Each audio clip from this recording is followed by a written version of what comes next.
Welcome to Zee Telugu news market watch. US China ఒక smooth డీల్తో అయితే గ్లోబల్ మార్కెట్స్ అయితే కొంచెం పాజిటివ్గానే ఉన్నా ఇండియాకి మాత్రం కలిసి వచ్చే అంశాలు లేవని చెప్పాలి.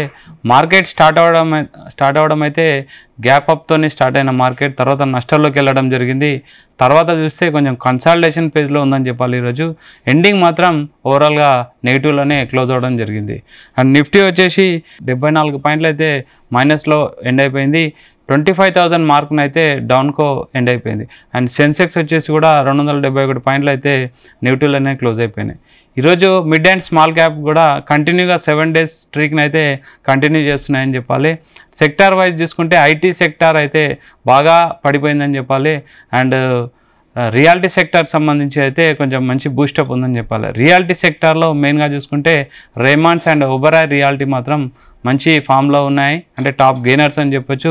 అండ్ ఐటీలో మాత్రం చూసుకుంటే ఐటీ సెక్టార్ బాగా డ్రాగ్ అయిపోయింది. ఇందులో ముఖ్యంగా చూసుకుంటే ఇన్ఫోసిస్ అండ్ ఎంఫాసిస్ అనేవి టాప్ లూజర్స్ అని చెప్పాలి. ఓవరాల్గా మార్కెట్ అయితే ఈరోజు నెగిటివ్లోనే క్లోజ్ అయిపోయింది. ముఖ్యంగా చెప్పాలంటే 25,000 మార్క్ను అయితే చాలా రోజుల నుంచి హోల్డ్ చేసిండే 25,000 మార్క్ అయితే డౌన్ అయిపోయింది. మనతో పాటు మాట్లాడడానికి అండ్ విశ్లేషించడానికి senior stock market analyst Guruprasad గారు ఉన్నారు. Sir good evening sir. Good evening Ravi గారు. సార్ మీరు లెవెల్స్ గురించి మనం ఎవ్రీ మండే మాట్లాడుతున్నాము. ఈరోజు చూసుకుంటే 25,000 మార్క్ అయితే డౌన్ క్లోజ్ అయిపోయింది సార్. అంటే ఏం అనాలిసిస్ చేస్తారు? మార్కెట్ ఈరోజు నెగిటివ్ మెయిన్ అవ్వడానికి గల కారణం ఏం చెప్తారు సార్? యాక్చువల్గా వచ్చి రవి గారు మార్కెట్ వచ్చి గత కొన్ని వారాలుగా మార్కెట్ మంచి బుల్లో ఉన్నింది. కాబట్టి మార్కెట్ వచ్చి ఇప్పుడు ఇక్కడ ఈ ప్రాఫిట్ బుకింగ్ అనేది జరుగుతుంది. ఇది మనం ఎక్స్పెక్ట్ చేసిందే. Okay. But what ever it may be, మనం మార్కెట్ లో ఉన్నప్పుడు ఏ లెవెల్స్ లో ఎక్కడున్నా కూడా మనం ట్రేడింగ్ అనేది చేయాల్సి వస్తుంది ప్రతి ఒక్కరు. బట్ ఇది వచ్చి పర్టికులర్ గా మనం ఇచ్చే ఇన్ఫర్మేషన్ వచ్చి only those are doing trading. అర్థమైందా? అంటే ఈ లెవెల్స్ వచ్చి వాళ్ళకి ఉపయోగపడుతుంది. ఇది ఒక ఎలా చెప్పాలంటే వాళ్ళు దీన్ని బేస్ చేసుకొని కూడా వాళ్ళు కాషియస్ గా వాళ్ళు ఎలా చేయాలి, వాళ్ళ ఓన్ ప్లాన్ వాళ్ళకు ఉంటుంది ప్రతి ఒక్కరికి. బట్ అపార్ట్ ఫ్రమ్ దట్ మనం కూడా మన ఐడియాస్ ని మనకి షేర్ చేస్తుంది అంతవరకే. ఓకే. ఇప్పుడు అట్ ప్రెసెంట్ వచ్చి నిఫ్టీ లాస్ట్ వీక్ మన క్లోజ్ వచ్చి 25,019 క్లోజ్ అయింది. ఈ రోజు వచ్చి మార్కెట్ నిఫ్టీ ఐ కూడా వచ్చి 25,062 మనకి ఐ వెళ్ళింది. లాస్ట్ వీక్ ఐ వచ్చి 25,116 ఐ ఉంది. ఐ కూడా బ్రేక్ అవ్వలేదు. చాలా ఇంపార్టెంట్ యాక్చువల్ గా లాస్ట్ వీక్ ఐ అది వచ్చి ఒక ట్రెండ్ డిసైడింగ్. ఆ ఐ అనేది బ్రేక్ అవ్వలేదు. ఓకే. బట్ అది ఐ గాని బ్రేక్ అయ్యి ఉంటే డెఫినెట్ గా నెక్స్ట్ కమింగ్ ఎప్పుడైనా సరే కమింగ్ డేస్ లో ఫర్దర్ గా ఒక మంచి ర్యాలీ వెళ్ళడానికి అవకాశం.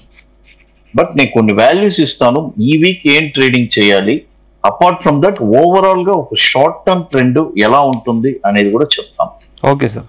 ఇప్పుడు అట్ ప్రెసెంట్ ఈ వీక్ వచ్చి మనము నిఫ్టీ వచ్చి 25,150 బ్రేక్ అవనంత వరకు మార్కెట్ వచ్చి ఇక్కడే సస్టైన్ అవుతూ ఉంటుంది. ఒక ఎలా వచ్చి ఈ పాయింట్ లో వస్తే సెల్లింగ్ అనేది వస్తూనే ఉంటుంది, సెల్ చేస్తూ ఉంటారు. బట్ స్టాప్ లాస్ మాత్రం ఖచ్చితంగా 25,150 స్టాప్ లాస్ పెట్టుకొని సెల్లింగ్ చేసుకుంటూ ఉంటారు. డౌన్ సైడ్ టార్గెట్స్ వచ్చి మనకి 24,791, 24,617, 24,510 ఇది లెవెల్స్. ఓకే. ఫైనల్ గా అయితే 24,336 కూడా డౌన్ సైడ్ ఈ వీక్ ఎండింగ్ లో మనకి. సార్ ఇమ్మీడియట్ సపోర్ట్ అంటే ఏం చెప్తారు sir? Immediate support for Nifty immediate support అంటే 24,790 చెప్తాం. Okay. Okay. 24,790, 24,617. Okay sir. Okay. ఇవన్నీ స్ట్రాంగ్ సపోర్ట్స్ ఉన్నాయి. ఈ పాయింట్ నుంచి బౌన్స్ బ్యాక్ అవడానికి అవకాశం ఉంది. సపోజ్ అప్ సైడ్ మనం అన్నట్టు 25,150 ఒక ఇంట్రాడేలోనే ఒక 15-20 minutes సస్టైన్ అయ్యి అక్కడే ఉండిందంటే అప్ సైడ్ టార్గెట్స్ వచ్చి ఈ వీక్ అప్ సైడ్ టార్గెట్స్ కూడా 25,240, సారీ 25,250, ఓకే 25,420, 25,520 అండ్ 25,700. మాక్సిమం 25,700 దాకా కూడా అప్ సైడ్ వెళ్ళడానికి అవకాశం ఉంది.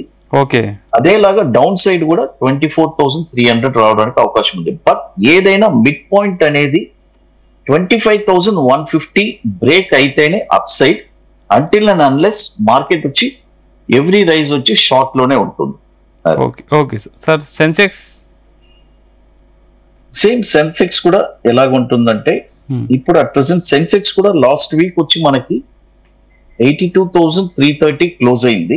ఓకే మనకి ఈ రోజు వచ్చి 82,424 అయి వెళ్ళింది. అదేలాగా లో కూడా క్లోజ్ వచ్చి 82,059. సెన్సెక్స్ కూడా నేనేం చెప్తానంటే 82,600 పైన మనకి కానీ బాగా ట్రేడ్ అయ్యిందంటే మనకి నెక్స్ట్ టార్గెట్స్ వచ్చి 82,969, 83,457, 83,758, 84,246 దాకా వెళ్ళడానికి ఉంటుంది. అదేలాగా డౌన్ సైడ్ కూడా 82,000 కింద కానీ మనకి ట్రేడ్ అయిందంటే సెన్సెక్స్ డౌన్ సైడ్ టార్గెట్స్ కూడా 81,690, 81,200, 80,900, 80,400 ఈ లెవెల్స్ కూడా డౌన్ సైడ్ రావడానికి అవకాశం ఉంది ఈ వీక్. బట్ ఏదైనా నిఫ్టీ వచ్చి స్ట్రాంగ్ గా నేను చెప్పినట్టు 25,150 బ్రేక్ అయిందంటే ఫర్దర్ గా అప్ సైడ్ టార్గెట్స్ అన్ని చూడడానికి అవకాశం ఉంది. అంటిల్ అన్లెస్ 25,150 మనం ఇది ఒక బెంచ్ మార్క్ గా మనం పెట్టుకోవాలి. 25,150 అది సార్. ఇప్పుడు ఎక్కువ చూస్తే బ్యాంక్ సెక్టర్ లో ఎక్కువ ఇన్వెస్ట్ చేయొచ్చు చెప్పారు. అండ్ బ్యాంక్ నిఫ్టీ ఎలా ఉంటుంది సార్ మనకి? బ్యాంక్ నిఫ్టీ ఈ రోజు కొద్దిగా పాజిటివ్ లో క్లోజ్ అయింది.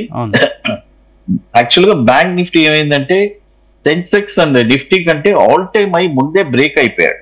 ఓకే ఆల్ టైమ్ అయి బ్రేక్ అయిన దాని వల్ల బ్యాంక్ నిఫ్టీ వచ్చి అతను ఫ్రీగా ఉన్నాడు. బ్యాంక్ నిఫ్టీ కూడా ఈ వీక్ లెవెల్స్ క్లియర్ గా చెప్తాను వినండి. ఓకే బ్యాంక్ నిఫ్టీ వచ్చి 55,500 పైన కానీ మనకి బాగా సస్టైన్ అయిందంటే ఈ వీక్ ఫర్దర్ టార్గెట్స్ వచ్చి 55,681, 55,931, 56,085 ఇది మనకి టార్గెట్స్. ఫైనల్ టార్గెట్ అయితే 56,335 ఉంటుంది. అది అదేలాగా డౌన్ సైడ్ 55,150 కింద కానీ కంటిన్యూస్ గా ట్రేడ్ అయిందంటే డౌన్ సైడ్ వచ్చి 55,028, 54,778 అండ్ 54,264, ఫైనల్ గా వచ్చి 54,374.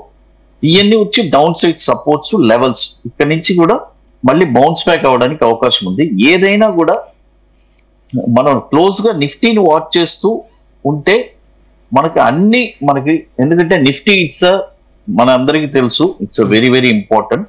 మనం ఇచ్చిన లెవెల్స్ 25,150 అనేది నిఫ్టీ బ్రేక్ అయ్యిందంటే డెఫినెట్ గా మార్కెట్ లో రీసెంట్ గా వెళ్ళిన ఒక ర్యాలీ ఉంది కదా, మళ్ళీ అలాంటి ఒక ర్యాలీ కూడా వెళ్ళడానికి అవకాశం ఉంది. సార్ ఇప్పుడు కమోడిటీ మార్కెట్కి వస్తే కమోడిటీ మార్కెట్ ఎలా ఉంటుంది సార్? కమోడిటీ వచ్చి యాక్చువల్ గా అట్ ప్రెసెంట్ మనం ఆల్రెడీ మనం చెప్పిన టార్గెట్స్ అన్ని ఆల్మోస్ట్ అన్ని వచ్చేసింది. మనం 75,000 నుంచి గోల్డ్, 68,000 నుంచి గోల్డ్ చెప్తూనే ఉన్నాము. ఫస్ట్ టార్గెట్ 93,000 చెప్పాము, అది అయిపోయింది. సెకండ్ టార్గెట్ 1,03,000 చెప్పాను, నియర్ వచ్చింది, 1 lakh వచ్చింది. కాబట్టి ప్రాఫిట్ బుకింగ్ జరిగింది.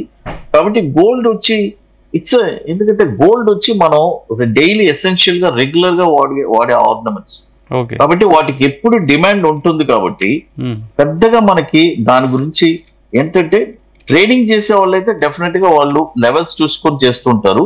బట్ గోల్డ్ వచ్చి ఇప్పుడు మంచి ఒక హై పీక్ లో ఉంది కాబట్టి ఒక కరెక్షన్ అనేది కూడా రావాలి. Correction it will take time, some more time అవుతుంది. ఎందుకంటే మార్కెట్ వచ్చి ఇప్పుడు నిఫ్టీ కరెక్షన్ అయ్యేటప్పుడు గోల్డ్ వచ్చి పెరుగుతుంది ఆటోమేటిక్ గా. అదేలాగా నిఫ్టీ వచ్చి ఒక పెద్ద ర్యాలీ వెళ్ళేటప్పుడు గోల్డ్ వచ్చి ఒక పెద్ద కరెక్షన్ కూడా జరగడానికి అవకాశం ఉంది. అట్ ప్రెసెంట్ గోల్డ్ వచ్చి ఇవన్నీ వచ్చి ప్రాఫిట్ బుకింగ్, లో లెవెల్లో కొన్న వాళ్ళందరూ ప్రాఫిట్ బుకింగ్ చేస్తూనే ఉంటారు. సార్ ఇప్పుడు China and US soft deal వల్ల మన ఇండియన్ మార్కెట్కి ఏమన్నా ఎఫెక్ట్ ఉండే అవకాశం ఉందా? మనకి ఎటువంటి ఎఫెక్టివ్ లేదండి. ఎందుకంటే మన ఎకనామీ మనం ఎప్పుడు జనరల్ గా ఒకరిని ఆధారపడి మనం ఇండియా వచ్చి బిజినెస్ చేయదు. చాలా మనల్ని బేస్ చేసి చాలా మంది చేస్తూ ఉంటారు కానీ, ఎందుకంటే మనది వచ్చి గ్రోయింగ్ ఎమర్జింగ్ మార్కెట్స్ లో మంది అట్ ప్రెసెంట్ ఉంది కాబట్టి మనకి ఎటువంటి ఇది లేదు. వాళ్ళది రెగ్యులర్ గా జరుగుతూనే ఉండే ప్రాసెస్. కాబట్టి మన ఎకనామీ స్ట్రాంగ్ గా ఉంది. మన నిఫ్టీ కూడా వచ్చి ఒకే ఒకటి క్లియర్ గా చెప్తాను, వినండి. నిఫ్టీ ఆల్ టైమ్ అయ్యి బ్రేక్ అయిందంటే మాత్రం అంటే అక్కడ చాలా కాషియస్ గా ఉండాల్సి వస్తుంది. సమ్ టైమ్స్ అక్కడి నుంచి కూడా హెవీగా బంప్ అవడానికి కూడా అవకాశం ఉంది. అప్పుడు మనం చెప్తాం. అంటే అది ఒక మేజర్ ఇంపార్టెంట్. నేను చెప్పాను డిసెంబర్ లోపు ఆల్ టైమ్ అయి బ్రేక్ అవ్వాలి. అదే అందరు క్లోజ్ గా వాచ్ చేస్తూ ఉన్నాను. అది ఆల్ టైమ్ అయి బ్రేక్ అయితే అప్పుడు మనం పూర్తిగా అసలు మార్కెట్ ఇంకా ఫర్దర్ గా ఎటు వెళ్ళబోతుంది, అసలు ఏ డైరెక్షన్ అనేది క్లియర్ గా చెప్పగలం. చివరగా ప్రజెంట్ ఇండియన్ మార్కెట్ గురించి కానీ ఇన్వెస్టర్ల గురించి కానీ ఏం చెప్తారు ఫైనల్ గా? సార్, ఇండియన్ మార్కెట్ మనం అన్నట్టే జనరల్ గా చూడండి, మనం 22,000 మార్కెట్ వచ్చింది. మనం కొనమని చెప్పాము, చాలా మంది కొన్నారు. రీసెంట్ గా మన జీ తెలుగు న్యూస్ లో కూడా ఒకతను నాకు మెసేజ్ కాల్ కూడా చేసింది. 22,000లో నేను మీరు చెప్పినప్పుడు నేను బీస్ కొన్నాను సార్.